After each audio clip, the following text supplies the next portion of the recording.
physically doing agriculture, which means there was a lot of physical labor, but the production was low.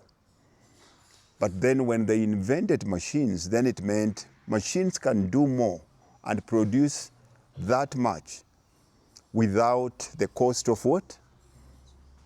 The cost of men. And at that point, our role as men started to doing what? Shrinking. But if our role was shrinking and the need for us in society was getting smaller and we did not adjust, and we're still stuck in the same mindset, then it means we're in trouble. That came into machine age.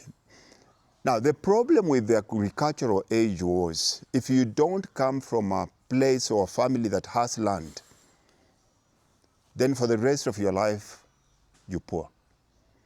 Because if you work the land, it means you're a peasant. And the only way the landowner can pay you is what? Food. You work the whole day and they give you a small little place where you work and they give you food, you survive. Then when the machine age came in, there was a big shift. Now, no longer the landowner was the richest person. Whoever invented the machines now controlled power. Because the landowner needed the machine guy more.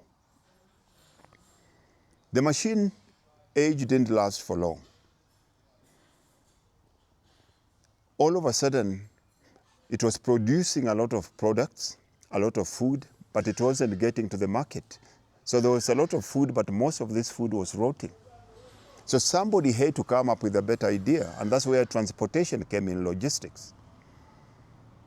Whoever invented trains, whoever invented cars, whoever invented planes, whoever invented ship became more powerful than whoever had what?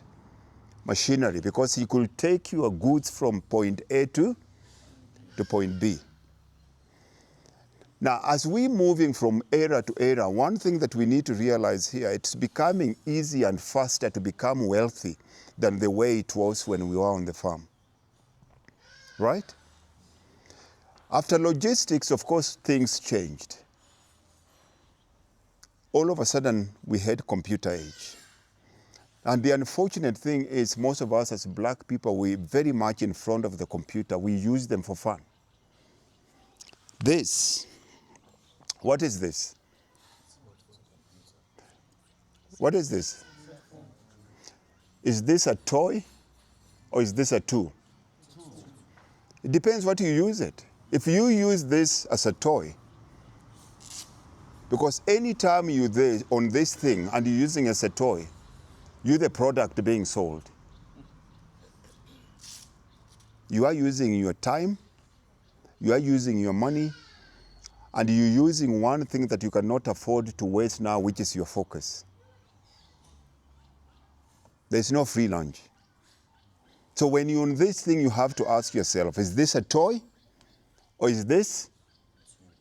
The minute I put this thing on in the morning, I'm connected to 1.5 billion people in the world. Is that powerful? But it will depend what you do with it, right? Now, computer age changed. All of a sudden, if you look at computer age, people started becoming rich at a very young age. Traditionally, we know rich people were very old people. And most rich people, it was purely from inheritance. Computer age is brought us now to information age. This is where social media comes in. Now, as we're going through these ages, traditionally it was hard for us to get ahead if you didn't have rich parents to take you to school to get a certain level of education. How much education do you need now to succeed? None. You need some. There's some, I guess. I think, can I speak or you still speak? I'm saying in this day and age, because I have a degree myself and I feel like it's so non-existent nowadays because I think we live in a day and age where it's more about the skills you can like acquire more than the education itself. There's many people right now that are living good and have great careers. The same industries that I studied in, they didn't even study that. But remember, any education that you study, So education, formal education is what you're speaking about. yeah, yeah, Education could be learning. yeah, yeah, 100%. Formal education, tertiary, I feel like nowadays, in this day and age, it's more about acquiring a skill and getting experience. Why do we go to school? What is the reason for going to school? To learn. Sure. Who can answer me? He says to learn? Why do we go to school? Keep him that. Why do we go to school? To be educated. Anybody else with a different opinion? Now, all those answers you're giving, you have a different answer? All those answers you're giving make sense. But number one reason why we go to school is indoctrination. It's changing how you think. The second thing why we go to school is so that you can be employable. But those are all wrong reasons. Now, we need to change why we go to school.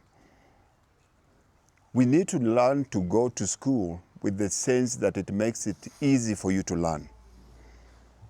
50% of everything that you learn in school, by the time you finish school, they're completely obsolete. And the other 50% is useless. Who can tell me what a square root of 12 now is and how often do you use it? Now, it doesn't mean education is wrong. We need to understand why education was created. Education was purely created to create workers. And we think like workers. Now, most of us as black people, we're still very much stuck in that kind of thinking. Most of us are still complaining how much unemployment is because we believe we cannot get ahead unless somebody gives us a job. Now, and that's a mindset. All of us here, there are three currencies we all need in life. Now, at your age, there are three things that you have: time and energy. Those are your two biggest currencies. And those are the currencies that everybody will try to steal away from you or pay you for. If you're working for someone and he pays you $1,000, how much must you make for that company for you to earn $1,000? How much? Who determines what your worth is? You see, we've given our value to somebody else because we don't think differently. We need to change how we think.